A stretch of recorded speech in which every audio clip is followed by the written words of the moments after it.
What's up YouTube? I'm Valentin the Mad, and this is a Gore review of Strafe.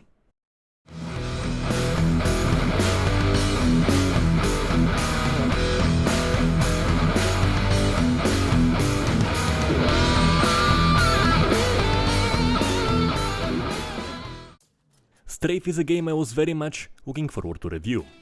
The trailers showcased very impressive blood spilling mechanics that got me pretty excited, so the questions in this video are: is there more to the gore than just the blood spilling, and will Strafe deliver a responsive experience? Let's find out. I'll be reviewing every aspect of the game's core effects, and the score will be set based on 4 categories: body damage, environment, animations and sounds, the feel. Each limb has 1 point of amputation, and the head can be dismembered or destroyed. The looks are not very detailed, but for this game it's not much of an issue. What is an issue is that there is no blood around the point of amputation, and the entire body will be absolutely clean. But there is an even bigger issue. The body will always be absolutely clean no matter what, because there is no non-dismembering damage. If your attack didn't remove the head or a limb, you won't see any response on the body at all. No wounds at the point of impact, gory variations, or anything like that. Seeing a wound at the point of impact is one of the most basic mechanics that are absolutely necessary for a responsive experience. It feels incredibly underwhelming shooting a character and seeing no response on the body at all, especially when some characters don't die immediately and others are bullet sponges. What's even more odd is that the mechanic is technically there. You'll see bullet holes on dismembered heads and limbs, and decals will appear sometimes mid-fight as a result of a bug. If it worked consistently and looked like a wound, it could be a basic non-dismembering response. A few more things I want to note. As you could already see, bodies will respond after death and you can keep dismembering enemies. And most dismembered body parts will respond as well. If you jump on them, they'll break into small pieces. The issue is that you'll see such a response only if you jump on them. If you shoot them, you'll see decals, and on explosions, they'll either fly away or disappear.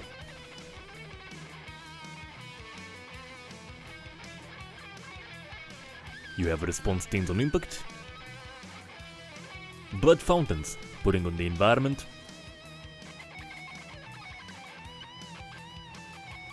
trails for body parts when they're dragged over surfaces, and bloody footsteps. The initial response stains mechanic does not work well. When shooting characters, you'll see a splash for a split second that may or may not be followed by blood drops that will leave stains. So on some hits, you'll see response stains, but on others you won't, even though there is a small blood splash every single time. It makes absolutely no sense, and I have no idea what's up with that. On dismembering hits, however, the feedback is very consistent. You'll see the initial splash followed by a blood fountain, all of which will stain the environment. Pieces of the head or the limb will also fly off. They can stick to walls and ceilings, and if they're dragged over a surface, they'll leave a trail. A small one for a piece slowly sliding down a wall,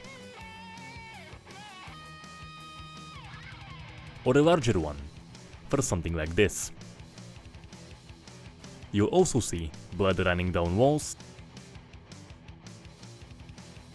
If blood stains the ceiling, you'll see a drip, and you'll see flies hovering over some dead bodies. 3 fairly uncommon, yet very cool features. However, there are issues. The first one is the size of the stains you'll see on the blood fountains. The stains are absolutely massive, and blood will shoot way too far.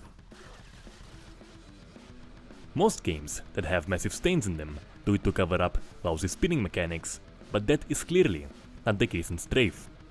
In this game, the huge stains actually get in the way of seeing the detail, The spilling would feel significantly better if the stains were much smaller and the pressure of the blood fountains was nerfed.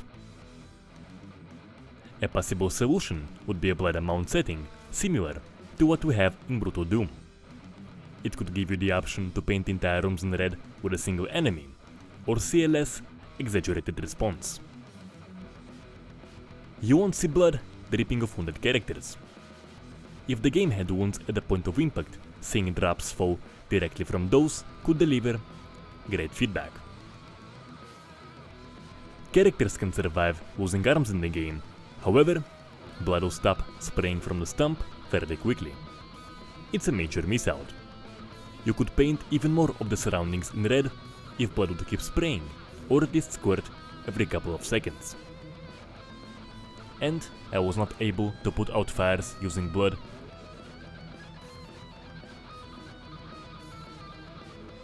or tint liquids, even though such features were shown in a trailer.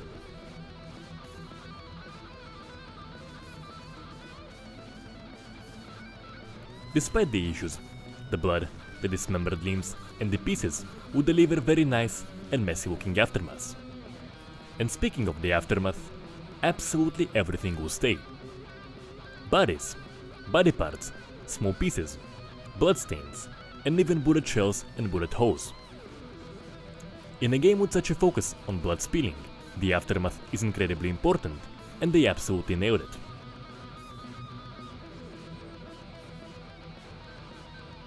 You have response animations on impact, and characters can survive losing arms. The response animations don't have weight to them, and loss of arms will not slow characters down. In fact, nothing will slow the characters down, and they'll keep running at you until the health bar will drain and they'll go ragdoll. It's a shame. There are many possible mechanics that would make the game significantly more exciting in this aspect. Knocking characters over on certain attacks, a slower movement animation for wounded characters, crawling animations for badly wounded or legless characters. The crawling character could also leave a blood trail. You hear the sounds of blood being spilled,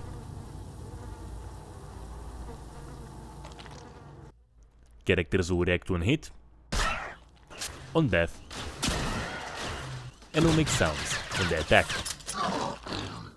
As for the impact responses, you won't hear the sounds of heads popping or the sounds of limbs being torn off, which is a massive miss out. And as for the blood spilling sound, for some reason it's barely audible and you pretty much never hear it in combat. As for the character responses, they are pretty basic, but they fit the style of the game. So how does the whole thing come together?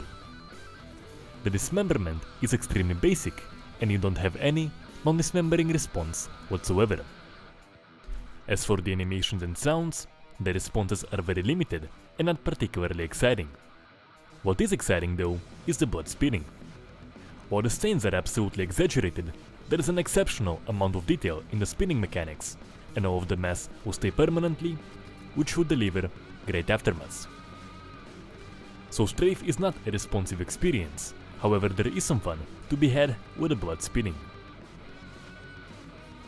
So the score for body damage is 4 out of 30. The score for environment is 20 out of 30. The score for animations and sounds is 8 out of 30. I give the feel a score of 5 out of 10. So this gives the gore system of Strafe a score of 37 out of 100. As you can see, the gore system doesn't have much going for it, aside from the blood spilling. However, that spilling is very detailed, and along with the basic dismemberment and the permanent mess, it will deliver an enjoyable experience.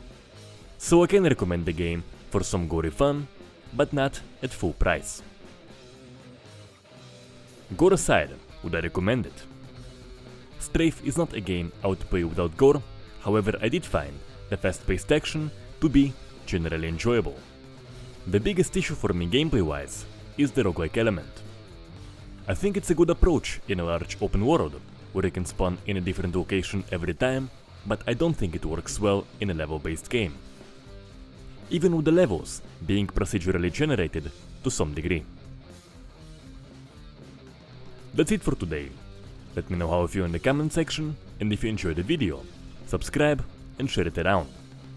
If you wanna support the channel and help keep the videos coming, the Patreon link is in the description below.